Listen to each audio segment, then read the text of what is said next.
welcome everyone to Going Deeper with Elisa. We go deeper because marriage was not meant to be lived at the surface. I'm so excited about today's topic, talking about marriage and menopause, because here's the thing. It's something that every woman's going to face, which means that every marriage is going to be impacted by this.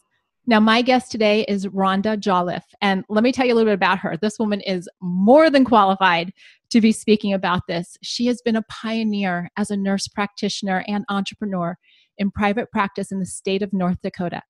After practicing as an RN for 12 years in emergency medicine, she returned to college and received her Master's of Science degree as a nurse practitioner in 1997. She opened her private practice in 2000 with a vision to treat people in a holistic manner, combining allopathic and natural medicine. She has a passion for learning and went on to add a certified nutritionist and acupuncturist to her repertoire. She's an expert in women's health and bioidentical hormone replacement. In addition to her private practice and over 50,000, did you guys hear that? 50,000 clinical interactions to date.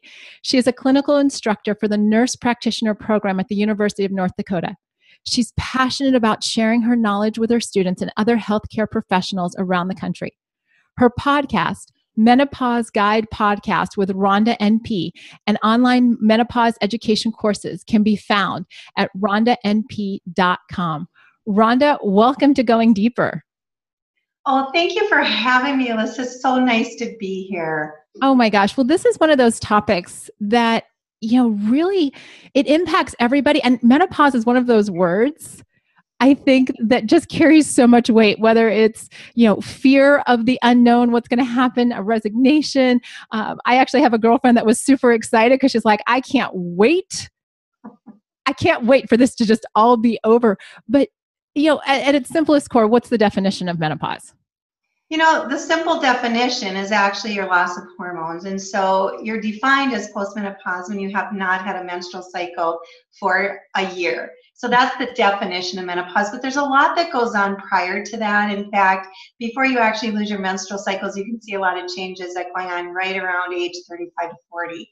So it actually is quite a process that isn't just after age 50 and you lose your periods. It's really a long, drawn out saga of symptoms that can happen for many, many years. No, I hadn't thought about the fact that, because I'm 43, so theoretically I've been starting to experience this maybe the last 8 years. Sure. Yeah. Well, that's funny. I said 35. So you were at 35 when you started experiencing some symptoms. Absolutely. And what happens, it's a change in hormones, and that change is right around age 35. It's earlier for some women, it's later for some, but we have the loss of the hormone progesterone, and that declines first. So we always think about estrogen, but progesterone starts declining right around age 35. And so a lot of women will experience some symptoms, especially right before their periods. So you hear the word PMS. These are experienced mostly because you have a loss of progesterone and there's more estrogen on board. And so you actually have a little more estrogen, especially right at that period time. So you'll experience the mood swings, the irritability. Progesterone is actually the calming hormone. Okay. So if you experience any anxiety or irritability, kind of falls in that category. That's what we see in the premenopause and perimenopause phase. Interesting, because now I'm thinking backwards over the last 8 years, going, I wonder if, and when you start looking at those symptoms, you mentioned the irritability and whatnot, are there other areas where women, as they're moving into menopause they are in menopause, where they're starting to see, what are the key areas? So there's a lot of areas, actually. Hormones are on every single cell of our body. So it regulates so many things. And we have these receptors on each cell of our body that accept hormones. And hormones really regulate most everything, to be honest. So it can be related to headaches. It can be related to fatigue. In general, just fatigue can be a big symptom of loss of hormones. The mood swings, like I talked about, the irritability, our skin integrity. Women, as they age, the wrinkles and things like that really do start because of a loss of hormones as well, Mm-hmm. and our moods. And then in regards to our genital urinary area, women will experience some vaginal dryness, and that becomes a big issue. Some women do not experience this until they're far into postmenopause, and other women experience it at a young age prior to menopause. So it's really kind of all over the map. The thing about hormones is there is no one cookie cutter thing because everybody experiences it differently. Well, I'm so glad to hear you say that, because sometimes I feel that those in the medical world kind of do want to put a cookie cutter approach. And I know just from different folks that I've interacted with in the one family, from coaching clients that I've had, that, this whole hormone world, we're so individually unique. And so that's what I really hear that your approach is, and it goes back to when I was reading your bio, just this holistic idea of, what my hormones look like would be different from how they show up in you, to, the woman down that I pass in the grocery store down the street type of thing. And so it's really looking at this from a comprehensive standpoint, not Absolutely. just one measure. Is that safe to say? That is so true. And everybody experiences it differently. They really do. And some women, they will say, oh, I got through menopause just fine, because they only relate menopause to the hot flash. Ah. And then I look at their medication list and they're on something for depression and anxiety, insomnia. Well, these are symptoms of hormone imbalance. And so when you balance out your hormones, you really do not need that sleep aid. You don't need that antidepressant. It's really about the hormones when it comes to that. So, and I am such a believer in individualized care. And that's actually, there's a big movement on that, which I absolutely love. I fit right into it. I've been doing it for 20 years, and now I think things are starting to finally catch up. And really, it's because the public is in demand and want that. Mm-hmm. And so they're looking for people like me now, which I absolutely love, to give them that individualized care. Look at what's your experience in menopause, what's your hormones at, because it's different for everyone. Oh my gosh. Now, I'm hearing you say all of this about the woman, but I know in marriage that when a woman's experiencing anything with her hormones, she's not the only one. Yeah, I wish my husband was here because I'd pull him on right now. The first time it really hit me, we were at a football game, and we were with another couple, and there was a couple, the guys were walking in front of us, getting to the game, and the gals were in behind, and she started talking to me about her menopausal symptoms, and then the guys kind of heard it, and then she goes, yeah, I'm experiencing menopause, and my husband turns around, so am I, because I was going through the same thing, and it is his deal too. And I think that's really important. And if there's a woman that's marriage is really struggling because of the issues of menopause, I really like to bring in the man to their visits. And I've done that many times, because most men don't even understand the changes that their wife is going through. They take it personal. Men take things very personal. We always think women do, but I'm telling you, especially when it comes to the intimacy and the loss of libido and sex drive that happens with hormone changes, they take it personally, like it's them. And so I bring them in, I explain the whole hormonal system, and here's how you can help your wife. And so it can be a team approach to this menopause thing. And I'll tell you what, when I do that, great success. Now, would you recommend, because I know we have a mixed audience, men, women, husbands, wives, would you recommend that if a woman's going through menopause, that she invite her husband to come along to the practitioner and say, can you translate everything that I'm going through for me? Because I don't think there are so many people like you that actually invite the husband in. So I'm wondering if as we're sharing this conversation, one, there are going to be a lot of men that'll watch this, or a lot of wives who will say, hey, can you just jump ahead to about 10 minutes in? Because that's when Elisa and Rhonda start really talking about what's going on for you. But is it a place for a woman to invite her husband and say, I'd like you to at least come to one appointment with me? Absolutely, absolutely. Especially if she's going to a practitioner that's really educating on what's going on and how this is affecting, the marriage and the relationship and what they can do to work together. In regards to a woman when she's going through the changes of menopause, she does become very fatigued because of the loss of hormones. And then there's mood swings because when you first start going through menopause, there's so many shifts in hormones. The ovaries are still trying to work, and so they'll have bursts of estrogen to kind of keep going. And so they'll have this surges of things, and so you get these really odd surges of hormones, which can really affect the moods. And I think it's good for the husbands to understand. And the number one thing that I say to help yourself in menopause is really to manage your stress. And there's a big reason for that. When you lose your hormones, your ovaries just start to decline in their functioning. The other adrenal glands take over, and it's our adrenal glands that are our stress glands. And so if you can manage your stress, you will go through menopause much easier. And so when it comes to teaching men, I like to tell them to help out a little bit more. She's going to be tired. If she's working and comes home from the end of the day, maybe help with the dishes, maybe help something more. And I know you talk about this too with relationships. And I love that you're just repeating it. You're reinforcing it. You're not repeating it. You're reinforcing it. I love that. Yes, so I know you talk about that, and it's so important. And at menopause, when those hormones are really changing, the women are very tired. It's exhausting when your hormones are just going all over the map. So that is a big deal. And then the intimacy is basically almost everybody has a change in that during menopause. I'm yet to really meet a woman that says, oh no, everything's hunky-dory, it's great.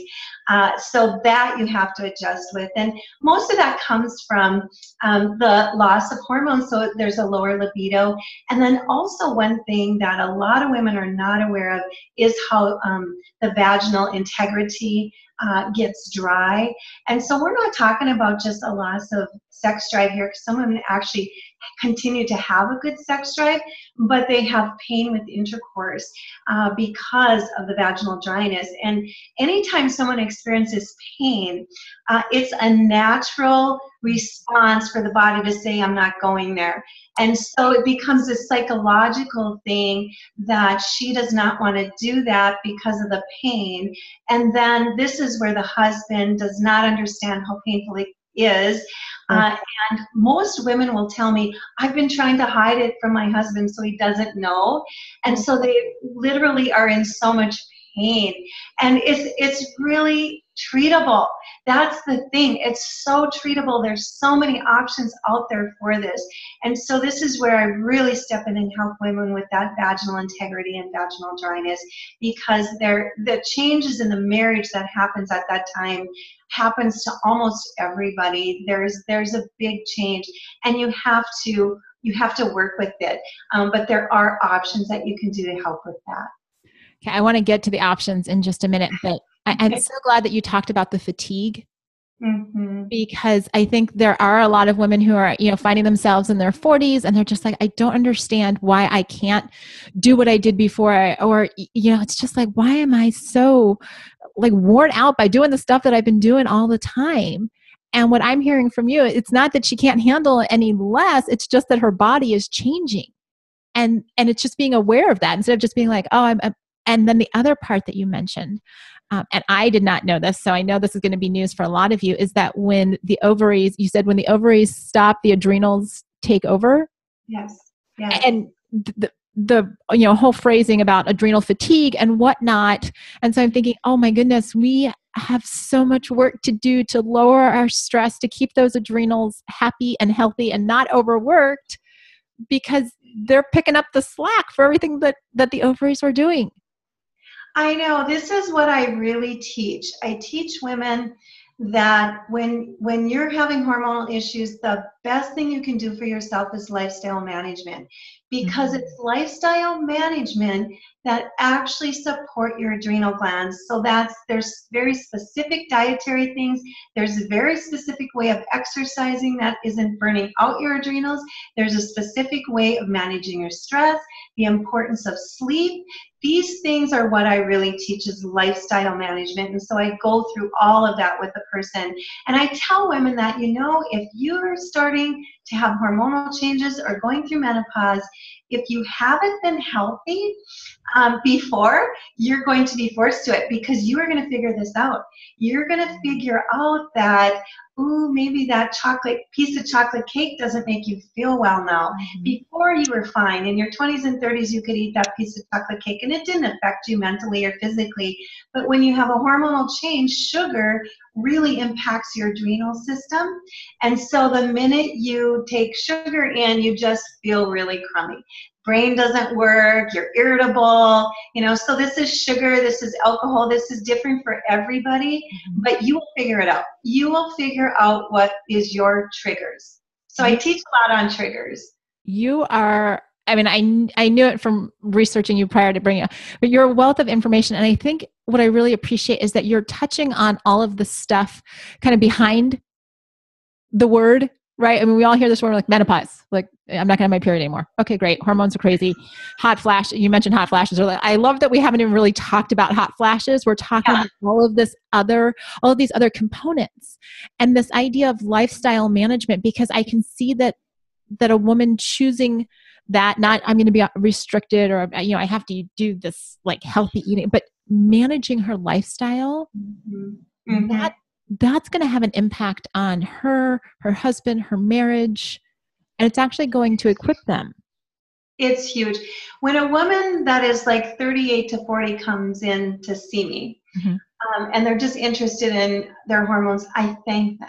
I thank you for coming, because let's prepare you for what's lying ahead, which you really don't know till you've gone through it. So I started treating women around age 35, bioidentical hormone replacement. I was 35. So I was plugging along and thinking I'm knowing a lot. And then I hit 50. And that is a whole new deal when you go through it and experience it yourself. And I experienced everything that all of my patients have been telling me. And so it was so much more real. And it's like, I need to do something about this. Women really need to be educated. So those 38, 40, 43-year-olds that come to visit, I'm like, thank you for coming. Let's get you straightened out and start preparing you. Because if you come in at age 50 and you start losing your hormones, you can just crash. But if you're coming in with a fairly healthy body, you exercise good, you eat well, you sleep well, you're doing everything right, you're going to manage your hormonal experience much better. Wow. So for all of you that are watching that haven't hit that, like, what would you say, like early 40s, mid 40s? Yes. Well, first of all, you need to get on Rhonda's website. So go to rhondanp.com. Start mining her resources. Folks, she has so much on her site, so many different, and we're going to be talking about a few of them, but tap in to what she's providing, because not all of you are in North Dakota. Like I'm going to be honest, they're not all there. But you can tap into the wealth of knowledge that Rhonda, that you provide, and it's looking out there. And I do want to go back to something we were talking about a few minutes ago, and that's, what are the options? Like when we start talking about vaginal integrity and that type of painful intercourse, because I'm like, no. And the minute a woman tells me she's had painful intercourse, I'm like, we need a solution for that, because we run away from pain, and our husbands don't understand. If you're trying to hide it from him, he knows something's going on. He may not be able to know exactly what's going on, but what are those options for women if they're experiencing? The vaginal dryness thing, I was where you were at, where I heard about it, and I was trying to help them with it. Let me tell you, when I actually experienced it, and it was a good 3 years into menopause before I actually experienced that symptom, I had no idea it was as bad as it was. I had no idea until you actually feel it. There is a lot of things you can do. And most women do need something. So there's, we talk about lubricants for intercourse, which actually help, obviously, but some of the over-the-counter lubricants can actually be drying to the tissue, so you have to be careful with that. Yeah, yeah. So they work well when you're young, when you're younger, but when you're older and you have some atrophy and some really big changes within, some of those can actually be drying. So there's definitely like hormone creams that you can use, and that needs to be prescribed by a physician, and that you insert, and it's estrogen. I choose to use bioidentical hormone replacement, so I'll use a little estriol, progesterone, and testosterone all together, and they insert that in, and they do it every night for about 10 nights, and then 2 to 3 times a week. There's also one of my favorite things, this is like Oprah's favorite thing. I love favorite things. I love it when I have a guest and they're like, favorite things. I'm like, my ears perk up. I'm like, oh, the favorite things. Yeah, one of my favorite things is a newer thing, and because I'm so natural, I love anything that's natural. I kind of tend to gravitate towards it, and so I was kind of researching what's out there, and Dr. Annika Becca, who's an OBGYN, devised a over-the-counter cream, and it has DHEA in it. It's got rose hip oil, which is very healing to the tissue, peptides, the rose peptides, I believe, coconut oil, vitamin E oil, and IMU oil, which are all healing to the tissue. Plus, with the DHEA in it, it actually gives you, DHEA is a precursor to estrogen, progesterone, testosterone, so it gives you some production, kind of stimulates your natural production. So you put it on the outside and it absorbs in. And I'm telling you, I've gotten really, really good results with it, and I love it because it's so natural and it's so safe. There was actually a lot of DHEA is considered a precursor to hormones. However, it's very safe in the vaginal tissue. And so women and I deal with a lot of breast cancer women that I can't give any hormones to. And so this is a perfect thing for women with that can't have any hormones, because DHEA has been tested vaginally in breast cancer women, and so it's very safe. So I really, really like to promote that for those women out there that, say, well, I can't do anything. And if you look up DHEA, you might see that it produces hormones, but in the vaginal tissue, very safe in women with breast cancer. And by the way, women with breast cancer experience this tenfold, because not only did they have to go through everything, the chemo and all of that, they actually went on medications that literally sucked all of their estrogen out of their body. So their vaginal area gets very much affected, and you would not believe the stories, and it just almost brings tears to my eyes every time I talk about it, on breast cancer women, all that they've gone through, and then their relationship with their husband is practically over in regards to that intimacy piece. So that's why I love your work and how you give all these other options and things, and so I was so interested when I found you online and looking and following you, what you do. So thank you for your work. Well, it's definitely a collaborative effort. As you're in the profession of helping women, we're in the profession of helping marriages, and so it's looking at that and saying, how do we resource people? Because so many people, and I'm sure you see this with what you do, so many women, so many couples feel like, I'm the only person this is happening to. I'm all alone. I don't know what to do. I could Google 1,001, search terms, but at the end of the day, can someone like me find help? And so that's where I want you to share, a few of the resources that you're particularly wanting to share with folks because of just the strength of what they bring to a woman's life. Yeah.